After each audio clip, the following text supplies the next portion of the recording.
Welcome back, everyone, to Unconventional Money Moves Podcast. Super excited to have René Rodriguez with it here today. And as always, I've been telling everyone, get my new book, Boy Who Picked Up a Penny. It's on Amazon. Check it out. And I've been following René for a while now. He's actually got a free event coming up on November 7th with Coach Michael Burt. So if you don't know René and you're looking to get better at speaking, that's definitely the event to go to. And typically, I don't see you do too many free events. Most of the times you have to have a good investment in order to gain access to René, because he's one of the best speakers, and super happy to have him on today. So appreciate you coming on. I've done a lot of research on you and I've been following you for a while now. What I was interested to learn more about was like, how did this whole thing get started with entering into the speaking space? Because to me, that's not a typical profession most people take. For sure. Well, one, thank you for having me on. I appreciate it. I think, just like anything, it's responding to demand on something. And I had to go through my journey to be a speaker and get on stages and learn. And even just coming from where I was as somebody who was highly insecure, massive anxiety on stage, not somebody that understood the process, questioning myself. It's just the typical story that we would all go through, and then finding my way through that, and then being asked, hey, can you teach me how to do that? And then questioning, am I qualified to do that? And then teaching one person and then seeing it working, and then teaching another and seeing it working, and then becoming better, and then being bigger stages and saying, okay, this is actually valuable. Well, let me be a maybe a practitioner of this. And then it just started evolving and growing from there. Just more and more people asking, and kept getting better and better at it. Yeah, because I mean, speaking in front of an audience is like one of the biggest fears people have, like heights, public speaking. Yet, even if you're speaking with your husband or your wife or just a friend, I mean, I consider that public speaking, be able to convey the message that you want to hear to people. So like, who approached you to was like, hey, like, you're really good at this. Like, can you help me with that? Like, how'd that go down? Well, I think it happened because I was actually doing trainings and people would ask me how to do it. And so I was in front of rooms doing it, and people would say, I need help doing this. Can you help me craft a message? And I would help them one-on-one. And then, having gone through my own training and being trained, I realized that this kind of stuff is best learned in groups, because you can't learn how to shoot a gun for war unless you're in war-like conditions. You can't learn in a simulator and be ready for the battle. It just doesn't work. The chemistry isn't the same. The the external stressors aren't the same. The triggers aren't the same. And so it's kind of the same for speaking. We wanted to develop a way that we could put you in the battlefield of speaking, if you will, which really means with eyeballs on you, being physically in front of a room, in a place where you're going to get judged. And then what do you deal with the inner chemistry in that moment? How do you manage that stress response to still get access to what you had practiced? And then, okay, how do you practice? Well, how do you prepare? What is the talk? What's the sequence? What's the science? I mean, it's just an endless rabbit hole of 30 years of putting it all together. So, and it's still learning and growing. It's still adjusting, and it's still adapting, which is what's fun. Yeah, because I mean, when you're speaking in front of an audience, you can't just keep doing the same speech over and over, because you can watch your favorite movie a bunch of times. I mean, it's going to happen. So like, you constantly have to be improving, which I definitely see that you've always been doing from what I see online and whatnot. And you have a phenomenal voice. Like, whether you knew that or not starting out, like, your voice and your cadence is just like on point, which is like a secret superpower almost. So how did you take that and transform it into like showing other people how to do it? Like, could you walk the audience through that? Yeah. Well, I think voice, if we put quotes around the word your voice, there's the physical sound, there's the actual auditory sound of it, right? Deeper voice, things like that. I didn't always have a voice like this. So I didn't always speak from my diaphragm. Now it's just habit. It's what I do. But before, I would speak from my throat, and it was up here. And if I can do it up here. And so I spoke more like this, and I would talk about things, and you notice the bass is gone. It doesn't resonate the same. It doesn't project the same. So you have to train your voice. Yes. Yes. Oh, wow. That's amazing. If you move it down, yeah. Well, it just moves down. But then it's also, and this is the weird part. this is where it gets really interesting, is that I believe also your voice is a reflection of what's happening inside. And so finding your voice is your inner voice, your belief and your confidence in what's going on. The depth and the resonance comes from the depth of knowledge and the depth of what's going on. I think it's hard to be brand new at something and to speak profoundly about it. And so there's a time commitment to learning things. There's an experiential component to it, of how much experience you have in something.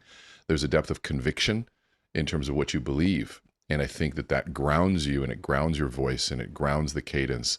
You'll like, for me, there's a part of me that wants to be more animated on these podcasts, because, if I'm just a talking head, I'm typically a pretty calm speaker, but I try to be profound in that sense, because I'm also thinking and sharing the thought process and trying to cause that kind of thinking in the audience.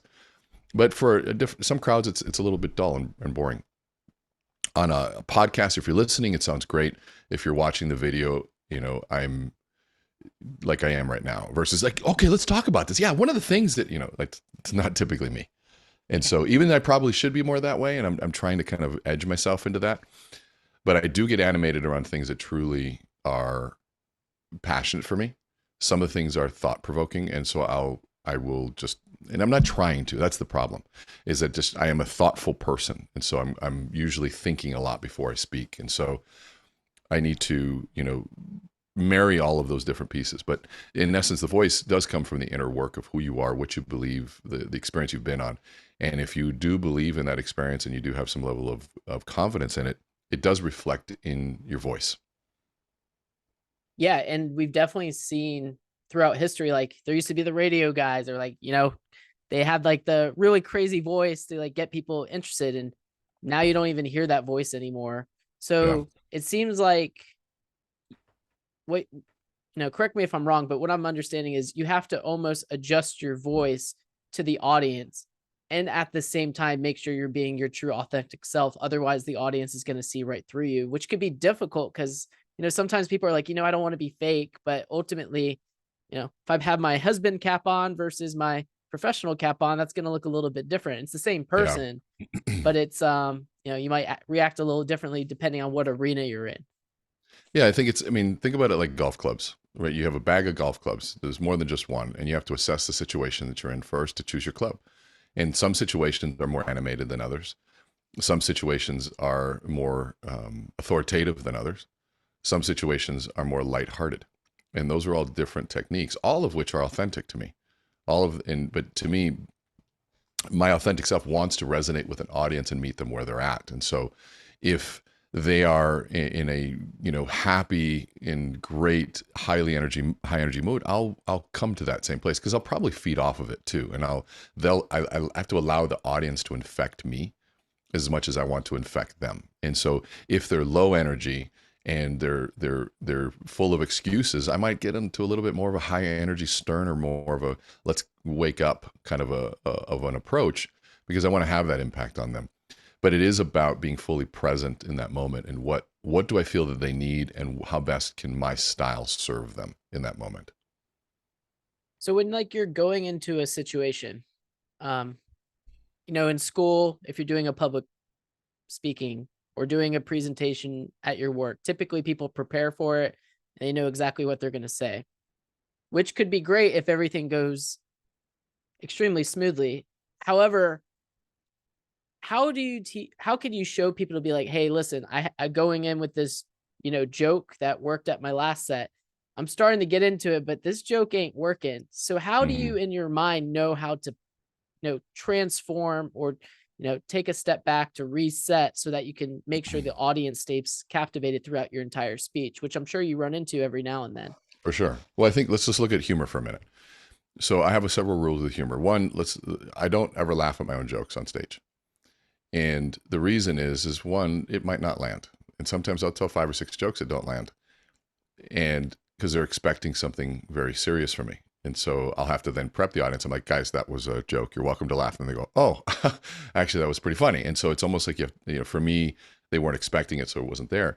But also, I don't want to be laughing at a joke, and the audience doesn't laugh, because I'm like, and so this happened. And then nobody laughed, right? So I try to put no expectation or need on what the audience response is for my message. Plus, I use humor to open the audience up and to bring their guard down. And so I'll use that to wait, and they'll even laugh, and I won't laugh, but I'll wait for the moment for them to be very open to then drop the idea into that, because your heart sort of opens up with humor. But the other side of this too is what people forget is that there's how many repetitions and how many reps have you put in doing this? How many open mic nights, like a comedian, they go out there and they test out jokes over and over and over again to see what lands and what doesn't. And through that process of repetition, they learn their timing of what's happening. So there's a timing involved. But the best analogy is it takes about 30 days to develop 10 minutes of material. And so if you want to do an hour, it's about 6 months of work. That's if you put in a lot of time and energy of effort to do it right. And that means you're testing, you're trying things out. A lot of my ideas on stage, I'll sit with for 2 to 3 years before they really release them out there. And I'll test the pieces, but I'll test them on podcasts like this. I'll if I'm at another event and someone's say, hey, can you come by and say a few words? I usually, if I'm available, I'll say yes, just because it gives me another rep, another opportunity to test something. And it keeps me sharp in that. And so it's about getting the timing and the time put in, and the just like whatever business you're in, you got to put the time in and you got to put the effort in. Those, that proverbial 10,000 hours.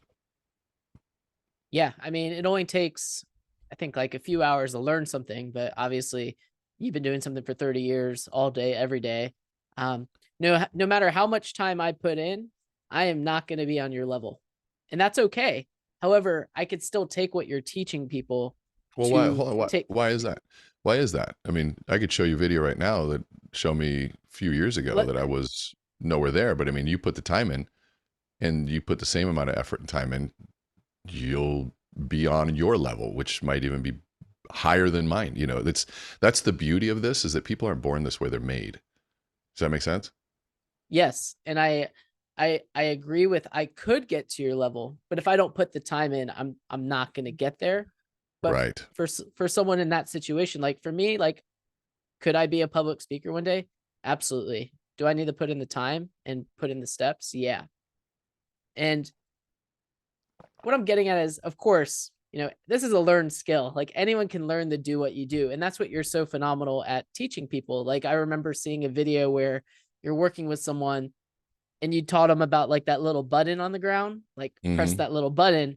And you're like teaching them to like get up there on the stage, present yourself, just wait a second. And then you're like, hit this button and then begin. So little tips like that is what you teach people, such as myself, that I just stumbled across the video. I was like, brilliant idea. Like, yeah, it's what's fun when you start realizing that there's a congruency. And with the button, the play button, I think you're referring to, is it's a congruency with words and body. And just like when you have a new point in PowerPoints, on a PowerPoint slide, you go to a new slide. That creates a little bit of hit of dopamine, it changes the stimulus, and it shows there's a new idea. Well, your body is the same way. If you don't move on stage, then you get stagnant. But then there's purposeful and functional movement, which is where I've got one idea and I might give this idea here, and then I move over here to give another one. And so there's that place. And then also how to begin a conversation. The idea is there's a play button in front of you, and the moment you take a step forward is when you begin speaking. You don't speak when you're standing still and then move, or you don't move forward and then wait 2 seconds and then start speaking. But there's this beautiful sort of starting point where you lean into your audience at the same time that creates a really cool, what it does, it creates a sense of massive confidence that you're moving towards your audience. Yeah. And it's, to me, it almost seems like it's like a trigger. It's like you allow yourself to get on the stage, give yourself a moment, bring it in, then you take that step forward and you're like, all right, now I'm in the game.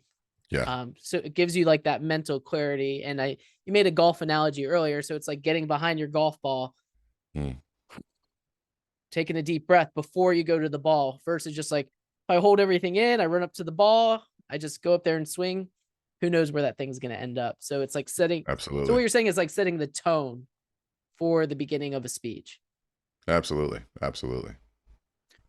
Yeah, that's super cool. And with your voice, are you doing like every day? Do you do like exercises, almost like you can work out your body, you can work out your mind? Your voice is also a muscle. Like, are you doing exercises every day to help with that? But I used to do a lot of them. Now I speak all the time, and so it's more of just unaware. In the beginning, now it's just who I am. So there's no intention. It's just this is the baseline. But if you create intention and you are self-aware of what's going on, to be what's going on. Like I'll give you an example. Like say, "Good morning, everyone." Try that once. Say that once. Good morning, everyone. All right. So now be intentional. Try to intentionally drop your voice and go, "Good morning, everyone." Good morning, everyone. Right. And so now you have a lower voice. Now go even deeper and just for faking it. Right. We're faking this. So just fake it. Pretend like you have a deeper voice. Good morning, everyone. So now that's more nasally. If you know it's good morning, right? I want you to think deeper, almost stand up tall, but go deep. Find that deep voice, right? And let it resonate. Good morning, everyone. Okay, so you have to practice that, right? Yeah, so, I obviously suck at it, but that's okay. No, it's not. But that's how we all begin, right? And so Of when course. you can, if you think about the deep voice, you can start really playing with the intonations of what's happening. And sometimes when we get excited, I'll come up higher, right? And so that's the dynamic range of where you are, and all of it serves a purpose, by the way. And we just don't want to be monotone where it doesn't we flatline, because when we flatline in our voice, people tend to tune it out. But the reason they tune it out and it's the reason that we get bored, is there's no fluctuating stimulus. We need fluctuating stimulus. And so that's why colors are good and pictures are good, a voice and auditory, there's visual, we use multiple different ways of communicating so that we keep interest in there. And those would be little subtle hits of dopamine. Every time novelty happens, a little bit of dopamine gets secreted. So staying monotone could definitely ruin someone's presentation. Is there like something simple someone can do other than practice to like help make sure, like, because if I talk the whole podcast like this, I got Rene on here, no one's going to listen to it. Yeah. I mean, it's one, I tell people, record yourself often. It was one of the first things I started doing at 18 years old. I was told, buy a voice recorder. That was back then. We had like little cassettes, and listen to every presentation. And you start developing a self-awareness of, oh my God, I sound nasally, or oh my God, I sound monotone. I sound dead. Oh, that was actually good. What did I do there? And then you start creating this feedback loop for yourself, and you will self-correct. But you gotta get past the fact that, oh, I hate my voice. Well, guess what? That's your voice. Just because you hate, you're listening through it to the vibrations in your jaw and your cranium. It does sound different. So then but the more you listen to it, the more that starts kind of coming together as one. Like what I hear on podcasts now, when I hear recordings, is the same thing I hear now. So I hear the same exact thing. I don't have like, oh my God, that's my voice. That's not there, because you've just done it so many times. And the more you record yourself, and video is the same thing, so you can see your physical body as you move. Where's your eye contact and all of those things. So you've got to be able to record yourself to create that feedback loop to see where you are and what changes you can make. Yeah, and that could be the toughest part, because like when you first do it, it's scary. You're taking the video, you're just like, I'm talking to the camera. However, once you start doing that, like you can start to see what kind of filler words I use. Like if I keep saying like over and over as an example, that's a filler word you want to avoid, because you don't want to keep saying the same words, or the ums, or your nose. Those little, I guess, would they be like nervous triggers that people have and they don't even realize they're doing it, that they can easily remove from their public speaking to help them look more confident, such as yourself? Yeah, there's two pieces to it. One, the ums and then filler words. They're a little bit different. They come from two different places. One, the ums are from a belief system. It's weird. They go, you want to stop umming, you got to change what you believe. Like, how does that have to do? I said, well, okay, so why do you Because you believe what? Silence is what? Bad.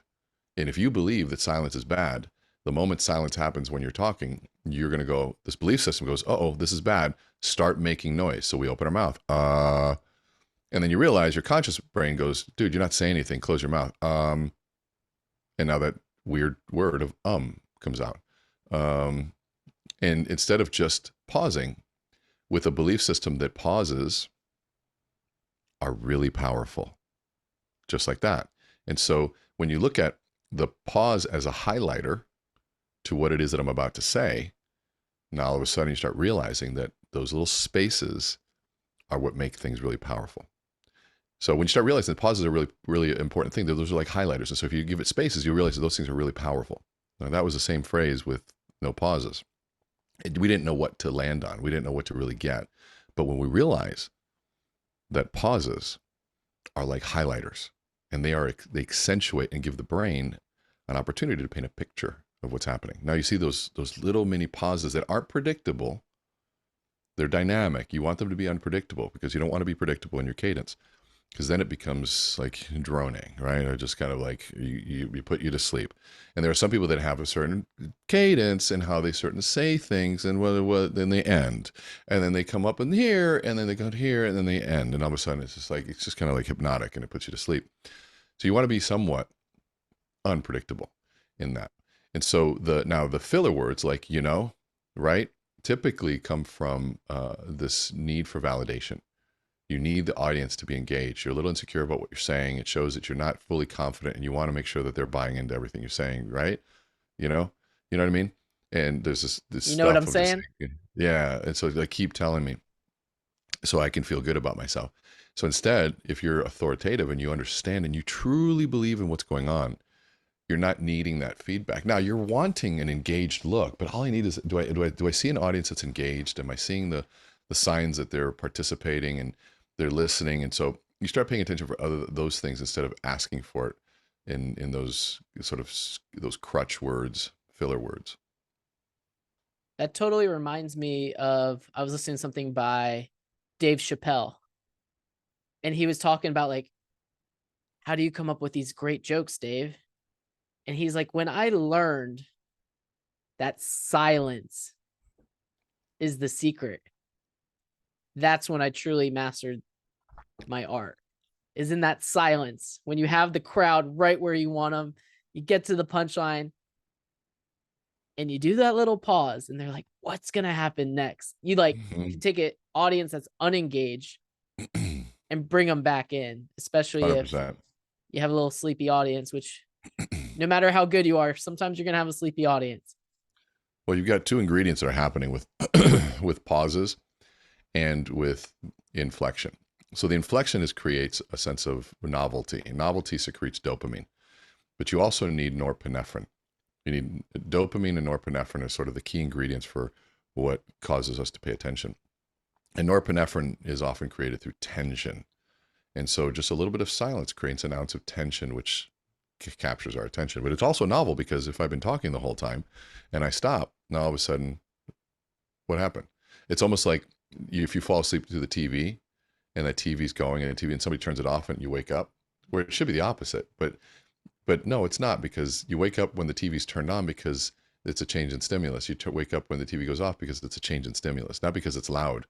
It could be loud. Now I get used to this and I habituate to the loud, and all of a sudden it goes quiet. I'm like, what's going on? It's like, for me, if like an air conditioner, I sleep with a fan and noise. I need an air conditioner. I need that sort of brown noise.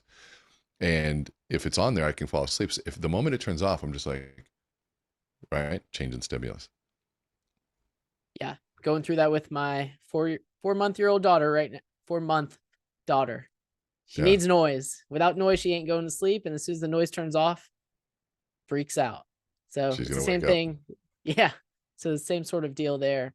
And that's super cool with everything that you got and how you've taken the time to not just learn it, but to go into the psychology of it, such as like knowing what dopamine is and norepinephrine and things of that degree when it comes to like knowing how the human brain works. Well, it Now, gives when a you're giving, foundation. It gives a yeah, foundation, right? It gives a foundation. Sorry to interrupt, but it gives you beyond theory. It says, okay, so there's a science to this, and if the science makes logical sense, I think people gravitate towards it more instead of just here's an idea. mm-hmm. Yeah. And I mean, so when you're like building a presentation, like someone who's listening to this podcast right now, maybe they have really good ideas, they don't know how to present them. What are the best sort of visuals someone can present to like keep someone engaged, other than you get to a company meeting, they pop up in a PowerPoint, And then you're just like, oh no, here's another PowerPoint. Yep. Well, people hate PowerPoint because of how it's used. PowerPoint's innocent. It's the user. And now I'm not a big fan of PowerPoint for those reasons, but you have to think first what the purpose of PowerPoint is. It's a visual aid. It's an aid to what you're saying. It's not a teleprompter, meaning it shouldn't have everything you need to say up there. Then why are you there then? If you need to read all the 17 bullet points, why are you there? You're not needed. And so the science behind it, which is fascinating, is what happens when you put bullet points on a slide. You're triggering two tiny little specks in the brain called Broca's area and Wernicke's area. Those are tiny little specks in the brain that barely light up, and their job is to decipher language. And that's it. That's not the response you want in a presentation. Okay, I read it. No, not at all. Okay, I read it. You want people to light up and get excited, feel emotional. You want their somatosensory input, cortex to go nuts. You want them to start feeling like they need to move. You want to create vision. All of that stuff happens through visuals and story. And so if, like a lot of my PowerPoints, people say, can you send me the deck? I'm like, yeah, but it's not going to mean anything to you. It's just a bunch of pictures. It's a bunch of one words. I mean, it's the story behind all that makes sense. And unless you know the story, it just doesn't make any sense. And that comes from, the typical corporate. Well, Sun is the deck, and the deck is sort of this structured presentation. Well, I work with a lot of big corporations, and they say, well, what if when they want the deck? I go, the deck can be available after your presentation. You don't show them the deck ahead of time. You create your presentation, and then you create a deck. Two different pieces, right? And the presentation is going to be no words. It's going to be story. It's going to be higher level, conceptual. Sell the concept and the idea of what's going on. Get full engagement, create intrigue, and then say, for those that want to learn more, here's the deck that you can read through. You're not really needed me for that one. But now I've created the frame, and I've got the clear direction of what's going on. But I'm not going to sit there and walk you through 40 slides with 17 bullet points on each slide. It's just not the thing. And now I also understand there are certain circumstances where people do make decisions based purely on logic, purely on data. That is usually if you're in the investment world, they don't want that. But that's also the misnomer, because I also work with a lot of big investment bankers and people that are helping, very Shark Tank type of experiences. I've been on Shark Tank type shows, and what you'll find is the people that are the best at this, meaning the ones that are looking to invest, they want the story. Yeah, give me the numbers. Just show me the playground. You want X. You want how much money for X percentage. I want to know how many you've sold. Like there's only a few numbers they need to know. The rest is, who are you? Tell me about your story. Are you engaging? Are you passionate? Are you somebody that's credible? And if I can show me all those things and the numbers make sense, great. You show me you're passionate, credible, and all those things, but your numbers don't make any sense, doesn't work. Or you show me numbers that make sense, but you're dull, dry, and boring. I'm like, Like it's this beautiful marriage between both of those pieces, what we would call ethos, pathos, and logos, right? Your ethos is your credibility. You need to be credible. Pathos would be the passionate or emotional appeal. You got to make me passionate about what's going on. I need to see that passion in your eyes, because you're going to have to wake up in the middle of the night to solve some problems if I'm going to be partnering with you. And the logos, it's got to make logical sense. It's got to be financially sound. And if I can get that three-legged stool of ethos, pathos, and logos, that comes from Aristotle, then all of a sudden, okay, that's a fuller argument, and it's a fuller message, and I can actually act on it. Totally. And that is something I've actually been studying and rereading all of Warren Buffett's annual shareholder letters. And the one thing that people don't realize, yeah, I mean, he's got a lot of money on paper. What has been something that has defined him is he's really good at identifying people to partner with that are, one, really good people. And secondly, if he goes off for 3 or 4 or 5, 6 months and he comes back, he knows they're still going to be there because they're credible and they have high moral character, which is something a lot of people going into a business deal, they're like, how much money does it make? All right, the numbers look good. Let's do it. That's awesome. Yeah, it's there's a lot of factors that play into those elements, but it's also the foundation of what makes a good presentation. You know, it's like for me, would you take a class from me on how to grow rich and thick hair? Probably wouldn't. I'd take your class over mine. So it doesn't matter how great my presentation is. I mean, I could be a better storyteller. I could have better presence. And I can have a great following. I can do all sorts of things, but they're going to be like, dude, you have no hair. It's like somebody who's overweight teaching you how to lose weight. Doesn't work. Somebody's broke teaching you how to make money. Doesn't work. So that's the ethos.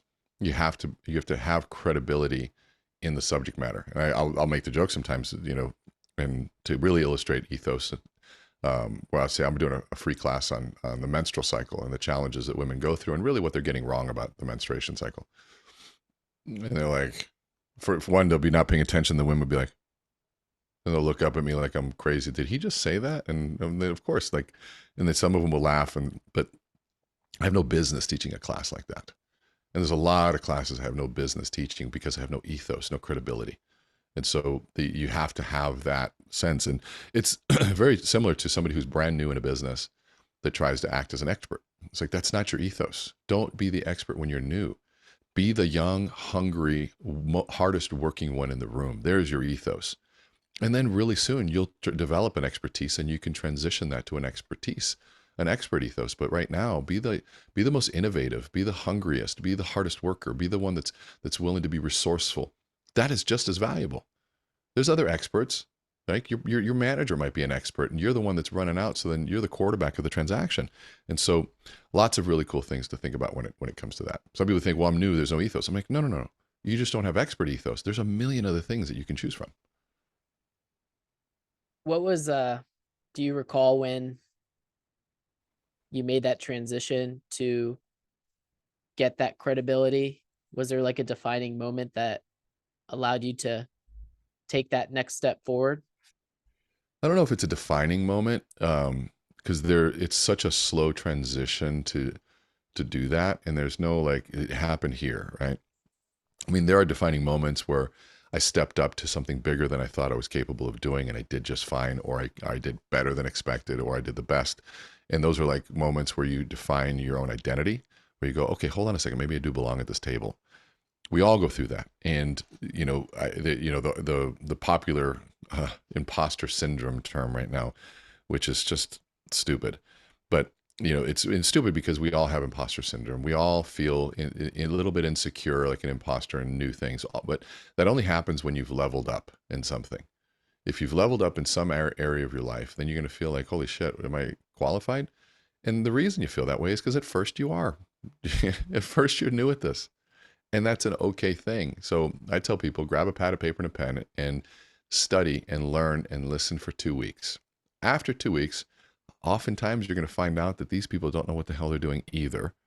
And there's a reason you were brought in. And then you can come in and start offering more ideas. But if you just learn and realize that you can student your way through that imposter syndrome in the beginning, that it does go away. And if it really truly is the feeling that comes up when I've leveled up, then shouldn't I be seeking it every day?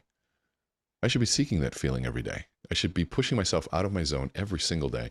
I should be feeling like an imposter, taking on bigger things like, who am I to be doing that?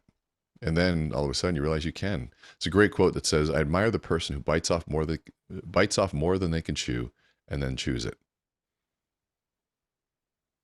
Definitely heard that one before. Or, how do you eat an elephant? One bite at a time is one I've heard as well. And that's a super important message that you just alluded to, because people are going to come to you to solve their problems. And you may not have the answer right now. However, you can figure out the solution to their problem faster and better than them. So that doesn't mean you don't know what you're doing. You do. We don't all have all the answers right then and there. We're not a machine. Yeah, absolutely. So that's definitely something, me personally, I've struggled with. And I'm sure a lot of people have struggled with. Now, with speaking and what you got going on in your business, like from where you started to where you are now, like what does your speaking organization look like so people can get a better understanding of the work that you put in to get to where you currently are to develop this unconventional way of making a living? When you're talking about how do I structure a speech or talk? Like your organization, like how's your organization look? Because My obviously business? The business Yeah, or yeah, business okay, wise. yeah. Yeah. So we've got about I think 7 or 8 people. I gotta go through the math. A team of 7 people. We've got myself who's doing this and on the road and speaking. We've got my wife who's our CEO. She runs the business. She's looking at she acts almost like a handler and an agent. So a lot of the deals will go through her. She'll vet people out. She'll talk to them. And right now we're the thing that we have least amount is time. And so we have to be really cautious about how we spend our time, what we do, what we engage in. Not because we're better than anything. It's moreover, I've got a team to run, and I've got to be able to make sure that they get paid, and I'm the sole earner for this team, and so I have to be deployed. Like I'm almost like an airplane. I guess I'm just like a tool, right? I got to be deployed correctly, and we've got 3 people that manage our calendar. So there's a lot of effort that goes into the calendar. There's the calendar for events and all of the projects and all of the things that go into managing the event. And then there's my calendar outside of events that would be, during the workday, but then there's a personal calendar as well. And so how do we do that? And sometimes we have to take from the personal to give to the business. Sometimes we have to take from the business to give to the personal. And so it does take 3 people to sort of manage that because there's just so much demand on it at the moment, which is not complaining. I'm very, very grateful to be in the position, but it's just a new struggle. Just like anything, when you didn't have the business, it's a struggle. When you have it, it's a struggle. It's part of life. You're going to have to go through it. And so we've got Jenny, who's our VP of operations and events. Probably, I mean, she's basically our chief operating officer, and we just haven't made that official yet. So if you're listening, Jenny, hey, welcome. You're promoted. Way to go, Jenny. Yeah, we got George who created our logo, and not just created a logo. He's the one that created our logo with the neuro in it, but he does all of our creative direction. And I think we have a pretty cool competitive advantage to be able to spin out great content really fast and imagery and visuals. We've got Mo Ismail, who doesn't work for me, but he's our extended team that does all of our social media short form content. So I record like I'm recording this. This will get in his hands, and then they'll chop up little pieces of this for it to go out. And then we've got Sophia, who runs our events. She works directly with Jenny. And we've got, Drew Carroll, who's basically our chief marketing officer and runs our funnels and stuff. And so, yeah, so we've got a lot of stuff happening all at once. Yeah. And a lot of people believe they may need like this large team to allow them to succeed or to do everything that they want to do. However, that's not always the case, such as you have a team of about 8 or 9, you said, and having that close knit group and having every person in the right place, essentially focusing at a basketball coach, he would always say, do what you do, nothing more and nothing less. And is that what has allowed you to prosper by figuring that out? Was it like a struggle to figure it out? Well, I think it's an evolving struggle to figure out what everybody should be doing, and then people grow, and then what they should be doing changes because they're better at it, and then realizing what I should and shouldn't be doing. And I'm somebody that likes to keep my hands in the mix on things, which probably isn't good, is that I don't allow people to do what they do. And so I'm learning, and I've got a coach that helps me sort of get out of the business and allowing other people to take over certain areas. And it's a constantly evolving process. Totally. We had Ari Mizell on here, and that's something he's been teaching people is like asynchronous communication, making sure you're not in too many meetings. And essentially, as the sole provider, as you said, basically you are the draw. Like if I'm coming to an event, it's your name up there. I expect you to be on stage. However, if you have the right team in place, all you got to do is show up and deliver on your message and be that, I don't want to say like musician, but you're basically the draw. You're basically the artist people are coming to see. And by keeping you out of the business allows you to consistently think and work through everything so that you can continually to evolve, because what you're doing in 2023 isn't what you're going to be doing in 2033 with your speaking business. Otherwise, you're going to be outdated, and you're not a speaker that's going to be outdated based on what I know about you. It's a constant struggle, that's for sure. I mean, it's a constant opportunity. Let me rephrase that. It's a constant opportunity to do that, but it definitely is conscious. We have to think innovation, and we have to really be in touch with what's happening in the market, what's happening with our customers and our clients, and what are they facing, and assessing what shifts can we make through the process. Because you're on stage not to regurgitate information, you're on stage to make an impact, and that impact is directly correlated with what's relevant to them. And so staying relevant and really listening. So when you talk about, like, when I prepare a talk, it's more listening than preparing, because I'm always talking, so I have content, but which content do I share? And so that's more of a listening game than anything. And you mentioned earlier you do a lot of you help out a lot of large corporations, correct? Mm-hmm. Since you've started, like, what's the biggest difference from where you started to now that you're seeing in corporate America, with how you're, helping these organizations grow and thrive with their people? I'd say the biggest difference, 30 years ago, talking about human emotion was a no-no. It was weird. Nobody did it. It wasn't as accepted. It was seen as touchy-feely. And now it's at the core of the business, and everyone's talking about emotional intelligence. And, one, it gives us an advantage because it's not new to us. We've been doing it for 30 years plus. And, so we have more experience on it, but it's interesting to see the appetite for it, and the understanding that people aren't just cogs in a wheel. They're people with choices. They're people with emotion. They're people that need more than just a paycheck. They need connection. They need meaning. And for leaders to realize that, and they start realizing that the old school leadership style of just get your butt to work and you're paid to work isn't working the same. And that's frustrating to a lot of people. And I get it. It's like, because we grew up, you get paid, you go to work, you don't complain. You're lucky to have a job. Well, now people have choices, and it's like, ugh. So how are they evolving to this new workplace? And how do they evolve in a way that drives the value versus just being tolerating of somebody? I'm not saying tolerance in that context is a good thing, but I'm not saying tolerate mediocrity, because we don't want to tolerate mediocrity, but how do I evolve and truly drive the value out of a generation that is bringing new ideas to the table while instilling some of the old school work ethic? And so there's a beautiful marriage that can happen if it's done right. Love that. And with that, that's the end of the Unconventional Money Moves podcast. Super happy to have Rene on.